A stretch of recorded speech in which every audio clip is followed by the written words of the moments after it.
Hello again, Lafayette third graders. All right, so we have been working through learning how to tell time. We started with reviewing what you learned in the second grade about telling time to the nearest hour and half hour.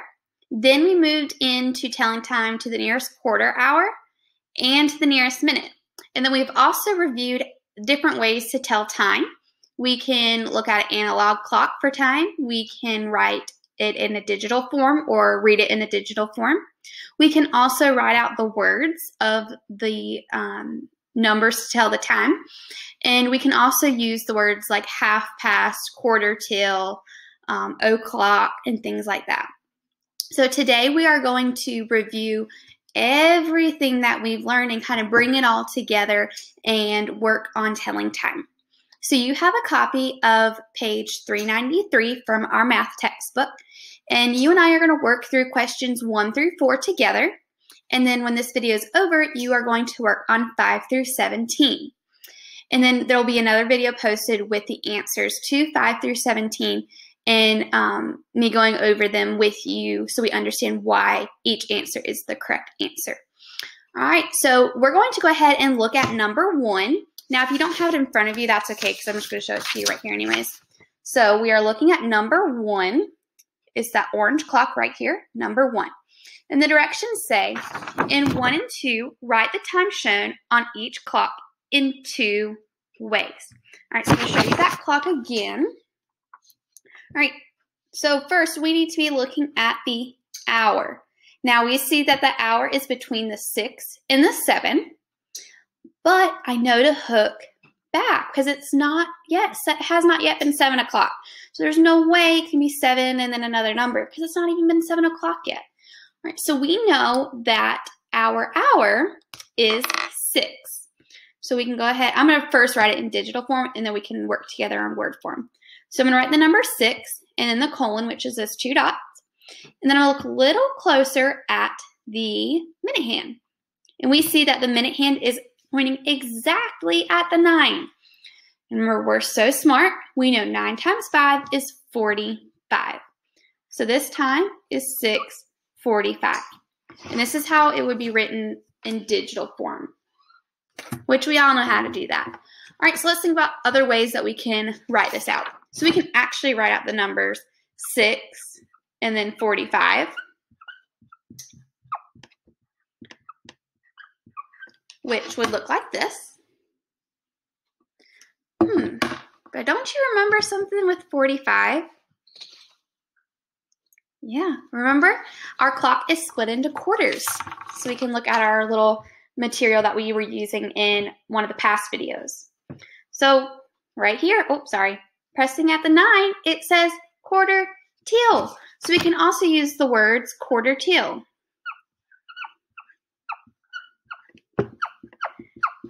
But quarter till what? Is it quarter till 9? Quarter till 10. If I add a quarter, it's going to bring me to the 10. So we can also write quarter till 10. So these are 3 different ways actually that we can write our time. And I know the directions only ask for 2, but here are 3 different ways. All right, now we're going to talk about how to do number 2. All right. So I'm going to go ahead and show you that if you don't have it in front of you. So here is number 2. It says 12:15 and it is given in a digital form. So again, digital form, we already know kind of what that is. You just write the numbers. So we were just talking about word form. So I can actually write out the words 12 and 15. Okay, so this is what it would look like if I actually wrote out the words 12:15. All right, just like our number 1, something rings a bell with the number 15. Look back at our little material here. When it's 15, it says quarter past. So we can also use the words quarter past. But quarter past what? This one's easy. It's quarter past 12. It's exactly 1/4 past 12 o'clock. And you can actually write out the word 12. I just didn't have enough room on the whiteboard. So we can actually write out 12:15 or quarter past 12.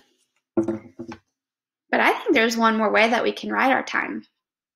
It's probably a way that you're not even thinking. It's not really writing, but we can do it in the analog clock. So we can actually draw a clock. So if I want to draw a clock, I first draw a circle. And then what I like to do is I like to start with the numbers 12, 3, well, I'm backwards, 12, 3, 6, and 9. And then fill my other numbers just so they don't all scrunch onto one side. So I put 12 at the top, 3 on the right, 6 on the bottom, and 9 on the left. So this is how I start if I'm going to draw an analog clock. And then I fill in the numbers in between. So 1, 2, 4, 5, 7, 8, 10, and 11. So see how my numbers are all spread out and they're not all scrunched together. All right. So I'm going to draw a circle in the middle, and then we're going to draw hands on our clock. So to show 12:15, I know that my minute hand is going to be exactly at the 3, and that's going to be a longer hand. So I'm going to go ahead and draw the minute hand pointing exactly to the 3. Okay. Now, my hour hand, it's at the 12. Should it be exactly at the 12? No, it shouldn't, because it's not exactly 12 o'clock. It's quarter past 12, so it's going to be a smidgen past 12. And remember, our hour hand is shorter. So you're going to see that my hour hand is not exactly at the 12. It's a little bit past the 12, because remember, we're quarter past 12. So those are 3 possible answers to number 2, where you only actually need 2 ways to write it, but there's 3 different ways. All right, now we're going to go ahead and go over number 3. And 3 and 4, they are do you understand types of problems. So I'm going to go ahead and show it to you and read it at the same time. It says, in the example above, why do you think the fraction word quarter is used for the time when the minute hand is on the 9? Guys, we've literally gone over this in the other 2 videos and in this video right now. Remember our quarters? Yep. Number 3 is easy peasy. We've been going over it every single time. So again, in the example above, why do you think the fraction word quarter is used for the time when the minute hand is on the 9? So that one's talking about number 1 that we went over, which was showing 6:45, and we said 15 till 7. Well, in the example above, why do you think the fraction word quarter is used for the time when the minute hand is on the 9? I think the fraction word quarter is used for the time when the minute hand is on the 9 because, I'm going to give you just a few seconds to write or think about what your answer would be.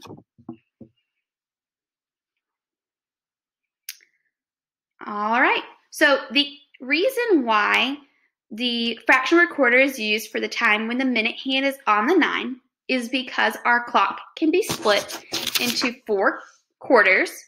And we know when talking about fractions, a quarter represents 1/4. So 1/4, 1/4, 1/4, and 1/4. And when it's at the 9, we are 3 quarters, or 1 quarter till the next hour. All right, we have one last problem that we're going to go over together before you do the rest of them on your own, and that is number 4. So I'm going to show it to you and then also read it. It says, the clock shows the time that Edda's skating lesson starts. What time does it start? Give the time in 3 ways.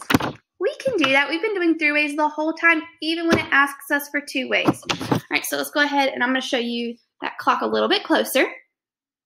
And I'm going to give you just a few seconds to record this time in 3 different ways, and then I'll show you what our answer should be.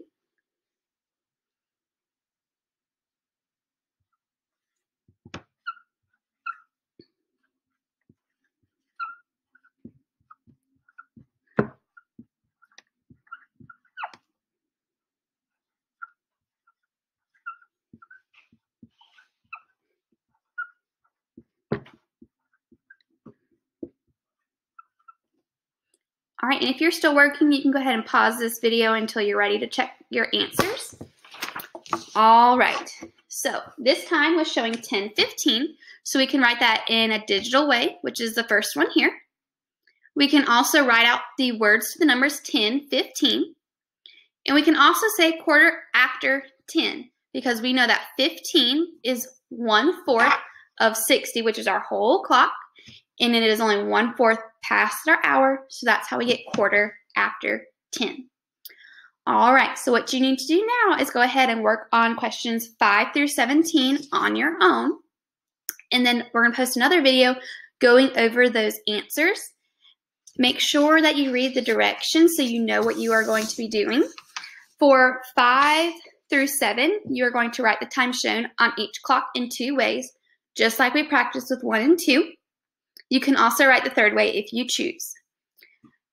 The next directions, it says in 8 through 10, write the time shown on each clock in 2 ways.